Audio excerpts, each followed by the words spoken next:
ही पानी मिलेगा। मैंने कहा ठीक है भैया। मैंने गेट खोला, चेयर यहीं रखी थी, मैं पानी लेने आई तो वो अंदर आ गए दोनों। एक आया था, एक गेट पे खड़ा था। फिर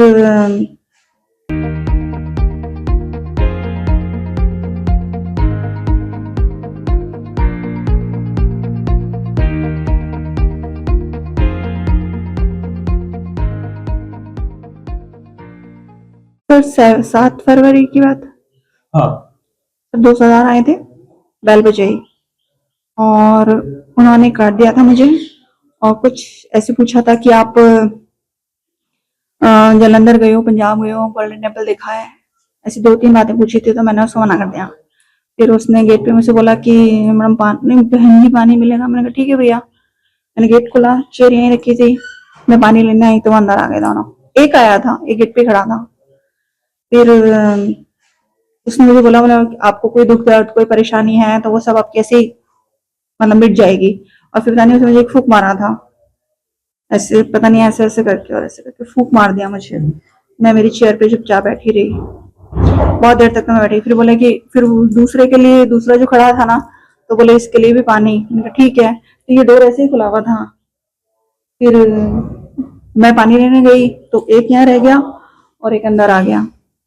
फिर क्या बात करी ये मैं नहीं कह सकती हूँ कि उन्होंने क्या मेरे से बात करी होगी, लेकिन उसके बाद भी उन्होंने मुझे एक और पाउडर दिया था राइट हैंड में, और फिर बोले इसको फूंक मारो। उसको भी मैंने फूंक मारी, राख होती है ना उस टाइप की थी। अच्छा। फिर मैंने फूंक मारा, फिर मैं यहीं बैठी रही। फिर मुझे नहीं मालूम कि वो मुझसे पूछ क्या रहे हैं। और इसी बीच में मेरे हस्बैंड का भी फोन आ रहा है, क्योंकि उन्होंने कैमरास नोट कर लिए थे। अच्छा। तो वो मुझे फोन भी करे, लेकिन मैं उनका फोन भी अटेंड नहीं कर पाई और ना ही मैंने मेरे बच्चे का फोन अटेंड किया। तो फिर इन्हें थोड़ा डाउट हुआ ना, फिर कंटिन्यू मेरा फोन बज रहा था लेकिन शायद मुझे सुनाई नहीं दिया। फिर उसके बाद उन्होंने बोला आपकी अलमारी में से जो सामान है वो ला दो। तो मेरे को शादी में, मैं शादी अटेंड करके आई थी, तो मेरे कानों के और मेरा मंगलसूत्र बाहर ही पड़ा हुआ था। अच्छा। वो मैंने ला के दिया, लेकिन वो मेरे पीछे वहां तक नहीं आए। वहां बस मैं अकेली गई और लेके आ गई, अलग के आके फिर मैं यहाँ बैठ गई वापस। कितने लोग थे? 2 थे। कितने का होगा मालूम नहीं? मंगलसूत्र था मेरा 1.5 तोले का और मेरी झुमरियां लगभग। अगर आपके पास है वो इधर वॉइस में है, वो डालो ना आप। जी बिल्कुल फुटेज मैंने 112 पे भी कॉल कर दिया था, वहाँ से पुलिस भी आ गई थी, उन्होंने पूरी सिचुएशन क्या थी जी बिल्कुल करा दी। मेरा नाम मंजू। 7 तारीख को तब मैं अपनी जो बाइक है ना उसकी सर्विस कराने गया था। उस टाइम की बात है, मेरे पापा ब्यावर में जाते हैं, इनके ऑफिस गए थे और जो मैं हूँ वो मेरी बाइक के लिए गया हुआ था काम से, इसकी क्या थोड़ी बहुत सर्विस करानी थी।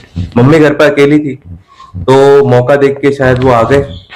उन्होंने मम्मी से थोड़ी बहुत बाहर बातचीत करी कि आप अमृतसर गए हो वगैरह वगैरह। उसके बाद मम्मी से बोलते आपको पानी मिलेगा क्या, हमको पानी पिला दीजिए। अब मैं क्या गेट खुला छोड़ के जाता हूँ, मेरी आदत है, लेकिन मैं मम्मी को बोल के जाता हूँ कि आप गेट बंद कर लेना। वो थोड़ा खुला था, साफ सफाई कर रही थी, सफाई का टाइम था। तो फिर मम्मी ने बताया कि मेरे को, मैं आया जबकि बेटा बेहोश थी, इसी ये बेड दिख रहा है ना, इसमें बेहोश थी। मैं आया, मम्मी क्या हुआ, उठाया, 5-10-15 मिनट लगे, नहीं उठी। फिर मैंने जैसे तैसे इनको उठाया। फिर यहाँ पे मेरी मम्मी की ज्वेलरी के 2 वो पड़े थे बॉक्स, वैसे वो कभी बाहर नहीं रखती मेरी मम्मी। देखा मम्मी ये क्या है, बोले बेटा कुछ तो गलत हुआ है। मैं तुरंत 112 पे फोन करा, नहीं मैं मुआयना करा, पूरी बात जानी, फिर वो चोरी हुई। तो उसकी हमने अलवर गेट पे भी रिपोर्ट करवाई थी, वहीं से आया हूँ मैं वो रिपोर्ट बात कर ले। कितने लोग नजर आ रहे हैं? फुटेज में तो 2 लोग हैं, दोनों सरदार है ना, वो दोनों सरदार थे। उनका मतलब एक ने तो ट्रैक सूट जैसा कुछ पहन रखा था, एक ने ग्रे कलर का पहन रखा था, वो जो था ना ट्रैक सूट जैसा, वो ग्रे कलर का था, दाढ़ी थी लंबी लंबी। और एक और था, उसने चेक्स में शर्ट पहन रखी थी और एक ब्लैक कलर की वो पहन रखी थी और चप्पल पहन रखी थी दोनों ने। हाथ में कड़ा पहन रखा था, सीसीटीवी में दिखा हाथ में कड़ा पहन रखा। वो यहाँ से बाहर से गए, मेन जो हमारी गली का एंड है ना, वहां से राइट मुड़ के भागते हुए, वो दूसरा कैमरा है ना जो पुलिस वालों ने चेक करा, उसमें वो भागते हुए नजर आए। तब से वो फरार है, गायब है। कुल कितने का माल होगा? माल तो देखो आप 1.5 तोले का तो वो था हमारा, जो था ना मंगलसूत्र, वो था, और 2 तोले की वो कान की झुमरियां थी। तो आप लगा लो 5-7 लाख का होगा। मम्मी का नाम मंजू है।